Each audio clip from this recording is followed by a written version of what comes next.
We saw in the previous session on the importance of wisdom that wisdom is a key factor in helping us live and lead ethically.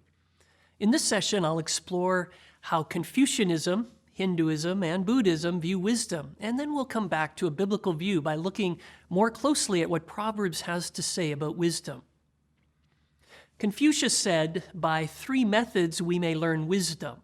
First, by reflection, which is noblest. Second, by imitation, which is easiest. And third, by experience, which is the bitterest. I'm sure we could all think of examples from our lives when we acquired wisdom through these 3 methods. Hindus call moral wisdom dharma buddhi. They also talk about sadhasavichara shakti, which is the knowing voice of the soul, the good, bad, reflective power. Hindus acknowledge that something within us provides guidance in making wise decisions. Wisdom in Buddhist thought follows the Noble Eightfold Path.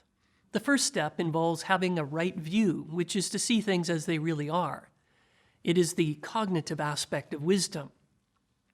The second step focuses on right intention. This is the volitional aspect of wisdom. Buddha distinguished 3 types of right intentions: renouncing desire, resisting anger and aversion, and to be compassionate, that is, not thinking or acting cruelly. According to Buddhist thought, when we see reality accurately with right intention, we'll then be in a position to engage in ethical conduct, which is right speech, action, and livelihood. We'll then be able to develop our mental capacity to engage in appropriate efforts, mindfulness, and concentration.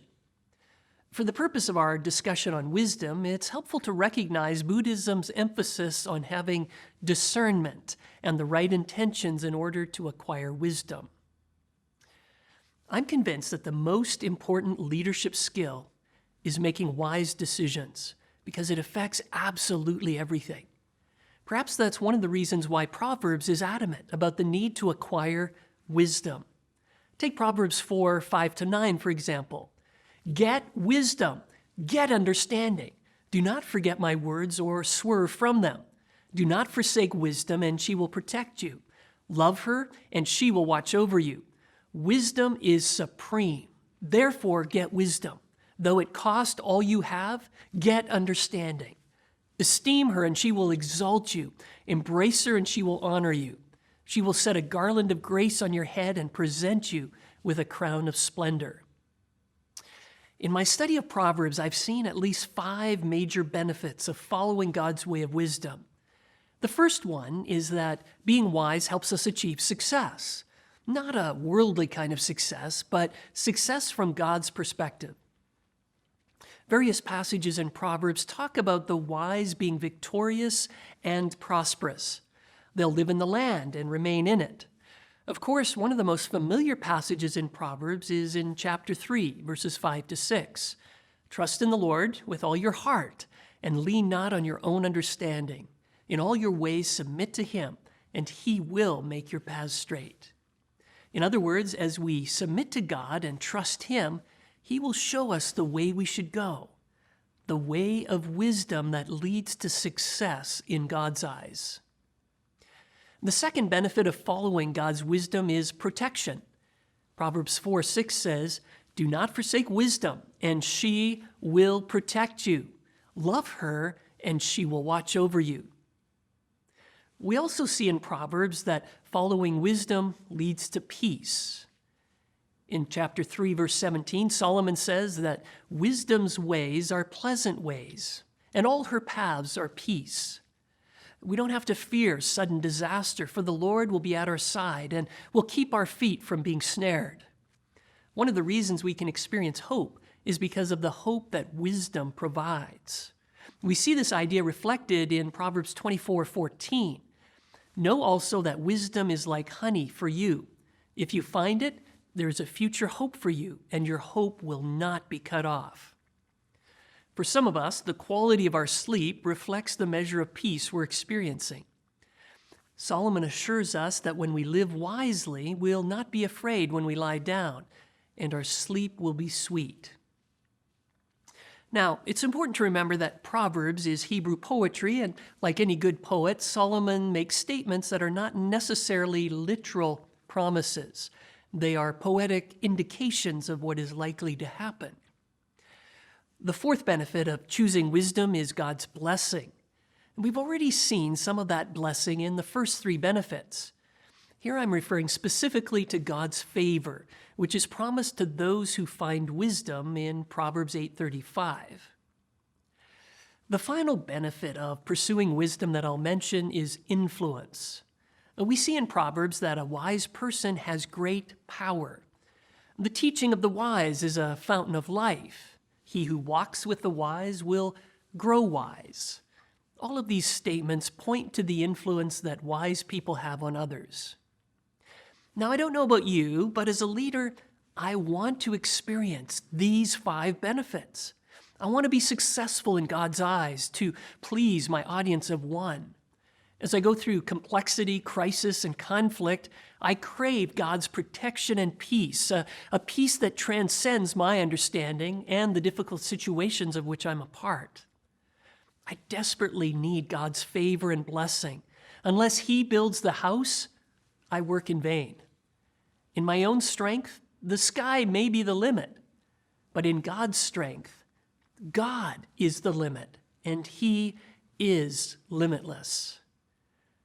Following God's ways, His ways of wisdom, opens up amazing possibilities for us to influence others. If leadership is influence, and I believe that's a key part of leadership, then becoming wiser in godly wisdom may be our best strategy for extending our influence even more. As we look at Proverbs, we see several characteristics of wise people. First and foremost, they fear the Lord.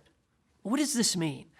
I believe it's a trembling, extreme reverence for God, which manifests itself in submission to God and His ways. And fearing the Lord is living a life of God-centered worship, wholeheartedly following God, making God the most important person in our lives. It's living 100% for Him. As we increasingly engage in this kind of posture of dependency on God, Proverbs 2:5 says we'll find more of the knowledge of God. Wise people are also humble. We see in Proverbs 11:2 that with humility comes wisdom. In Proverbs 22:4, we see something of the close relationship between humility and fearing the Lord, where it says, humility is the fear of the Lord. Humility is required in order to grow in our fear of the Lord and is also a byproduct of that healthy fear of God. Wise people demonstrate humility by seeking the counsel of others, listening to life-giving rebukes, as hard as that is sometimes, and submitting to those in authority over them. We also see in Proverbs that wise women and men are holy or righteous. Passages like Proverbs 4:23-27 point to the importance of righteous living. Above all else, guard your heart, for it is the wellspring of life. Put away perversity from your mouth. Keep corrupt talk far from your lips.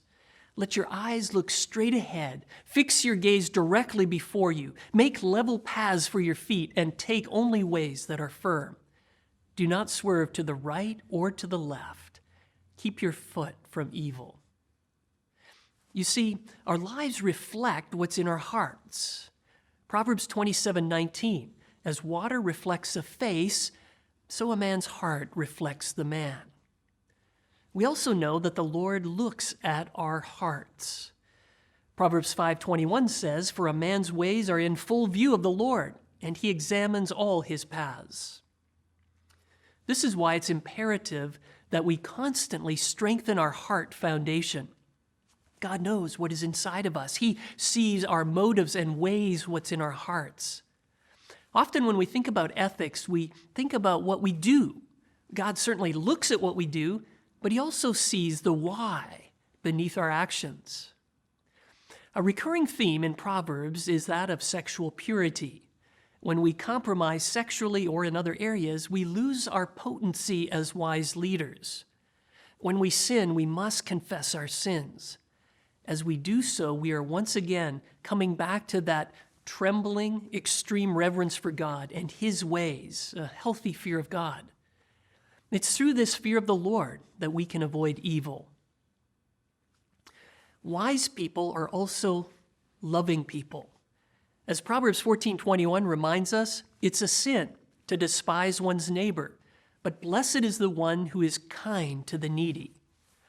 The wise walk through life with others. They do good when they can, as we see in Proverbs 3:27-28. Do not withhold good from those who deserve it when it's in your power to act. Do not say to your neighbor, hey, come back later. I'll give it to you tomorrow, when you now have it with you. Of course, loving others is primarily about the other person, yet the one who loves also benefits, as we see in Proverbs 11:25. A generous man will prosper. He who refreshes others will himself be refreshed.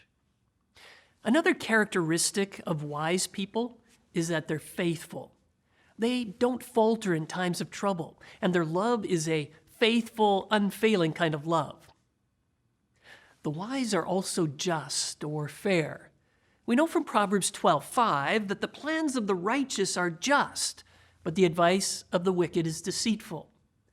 Proverbs makes it clear that those who seek the Lord understand justice. They care about justice for the poor. They know that right and just actions are more important than the rituals we perform.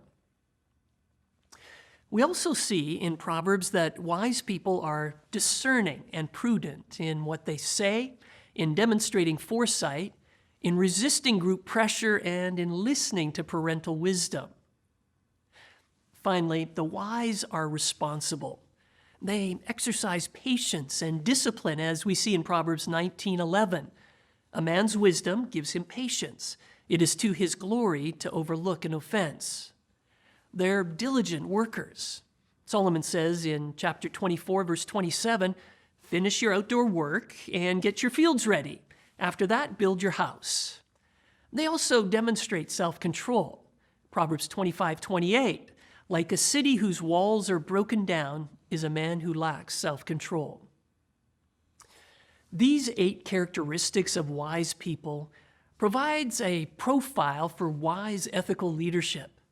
As we fear the Lord, exercise humility, pursue holiness, practice love, demonstrate faithfulness, apply justice, lead with discernment, and act responsibly, we will make wise decisions. Our posture before God and our ability to emulate God's character have a huge impact on our ability to serve as wise, ethical leaders.